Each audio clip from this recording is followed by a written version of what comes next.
एक बार की बात है कि बहुत दूर के एक गांव में एक स्त्री अपनी दो बेटियों के साथ रहती थी। वे दोनों बहिनें परिवार के लिए बारी बारी से खाना बनाती थीं। जब उनकी माँ खेत पर चली जाती तब उनमें से एक बहन खाना बनाती और उसको एक कैलेबाश में रख लेती और एक मिट्टी के ढेर पर रख देती। वह खाना तब तक वहीं रखा रहता जब तक उनकी माँ खेत पर से वापस आती थी। उसके बाद वे लड़कियां खेलने चली जातीं और तब तक खेलती रहती जब तक उनकी माँ खेत से वापस आती। फिर सब लोग एक साथ खाना खाते। यह गांव एक टापू पर था जो चारों तरफ पानी से घिरा हुआ था। वह पानी भी इतना सारा था कि उस टापू से पानी के उस पार कोई जमीन दिखाई नहीं देती थी। उस पानी में एक राक्षस रहता था जो केवल उन लोगों को खाता था जो गलत काम करते थे। जब भी कभी किसी पर किसी गलत काम करने का इल्जाम लगता तो वह उस नदी के बीच में ले जाया जाता और उस नदी की कसम खाता। अगर उसने कोई गलत काम नहीं किया होता तो नदी उसको छोड़ देती, नहीं तो वह नदी वाला राक्षस अपना बड़ा सा मुंह खोलता और उसको निगल जाता। उस स्त्री के घर में कभी कभी कुछ ऐसा होता कि जब भी यह स्त्री जहां अपना खाना रखवाती थी वहां से उसकी एक बेटी वह खाना खा लेती थी। माँ जब भी पूछती कि खाना किसने खाया तो वे दोनों ही मना कर देती कि हमने खाना नहीं खाया। एक दिन वह स्त्री खेत से एक खरगोश लेकर आई जो उसने वहां मारा था। उसने खरगोश को साफ किया और काटा।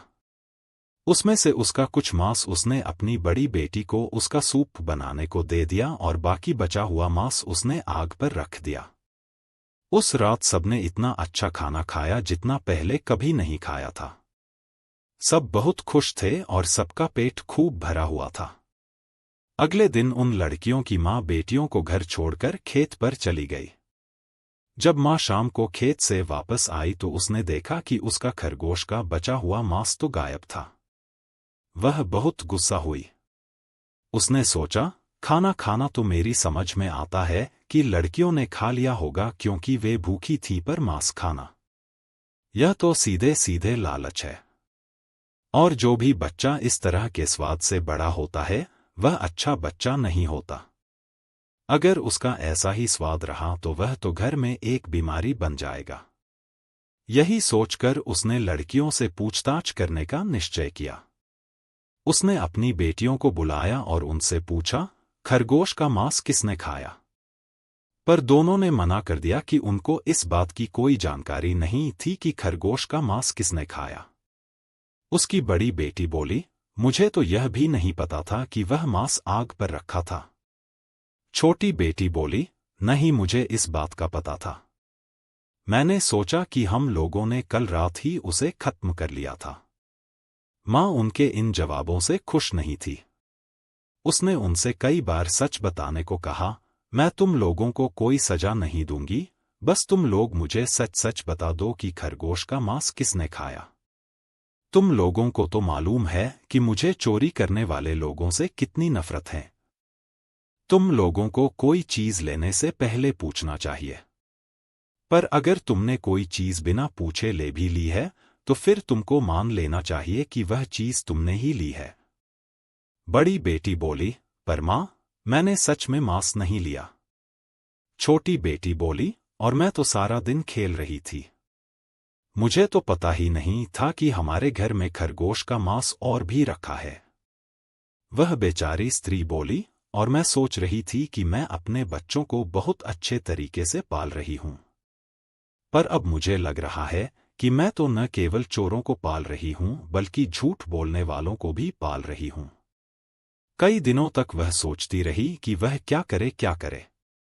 क्या मुझे उनसे सच उगलवाना चाहिए या फिर मुझे उनका खाना बंद कर देना चाहिए? पर उसको लगा कि उन दोनों में से कोई भी तरीका ठीक नहीं है, क्योंकि इस तरह से तो वह उन भोली भाली लड़कियों को केवल सजा ही देगी। फिर उसने सोचा कि कहीं ऐसा तो नहीं है कि उन्होंने दोनों ने एक साथ मिलकर मांस खाया हो। बहुत सोचने के बाद उसने अपनी बेटियों को एक साथ बुलाया और उनको अपना प्लान बताया। उसने कहा, क्योंकि मैं तुम लोगों से सच नहीं निकलवा सकी इसलिए मैं तुम लोगों को नदी वाले राक्षस के पास ले जाऊंगी। पर मैं तुम लोगों को एक आखिरी मौका और देती हूं कि अगर तुम लोगों ने वह मांस चुराया हो तो मुझे अभी बता दो। तुम लोगों के लिए यह आसान बनाने के लिए मैं एक काम कर सकती हूं कि तुम मेरे पास आकर मुझे अकेले में बता सकती हो कि वह मांस तुमने खाया है, और मैं दूसरी को नहीं बताऊंगी कि वह मांस तुमने खाया है। पर अगर कल सुबह तक तुमने मुझसे कुछ नहीं कहा तो मैं तुमको उस नदी वाले राक्षस को खाने के लिए दे दूंगी। यह कहकर वह अपने कमरे में सोने चली गई। उसकी दोनों बेटियां भी अपने कमरे में सोने चली गईं।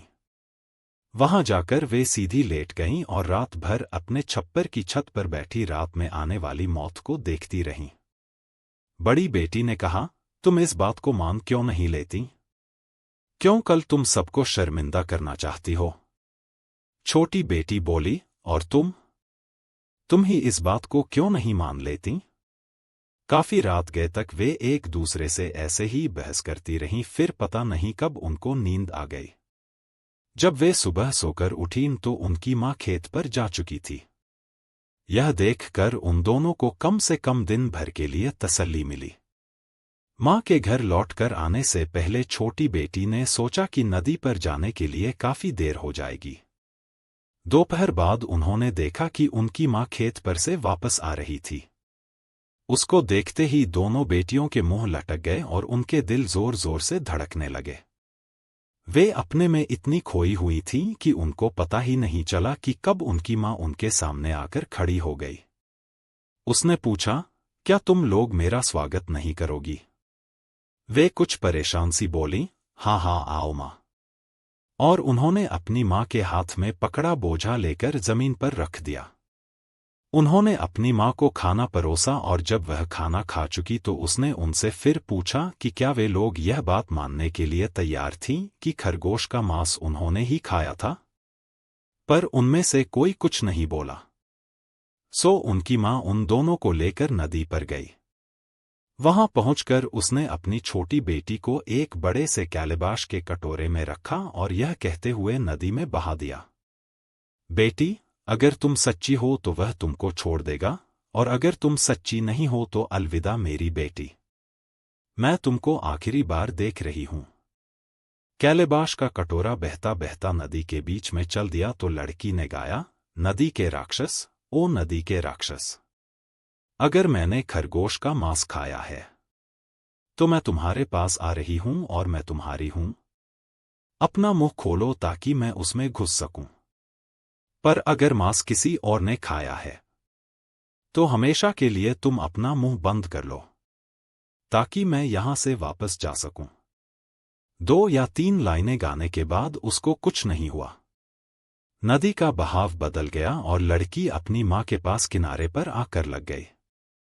उसकी मां ने उसको कैलेबाश के कटोरे में से निकाल लिया और फिर उसकी बड़ी बहन को उसमें रखकर बहा दिया।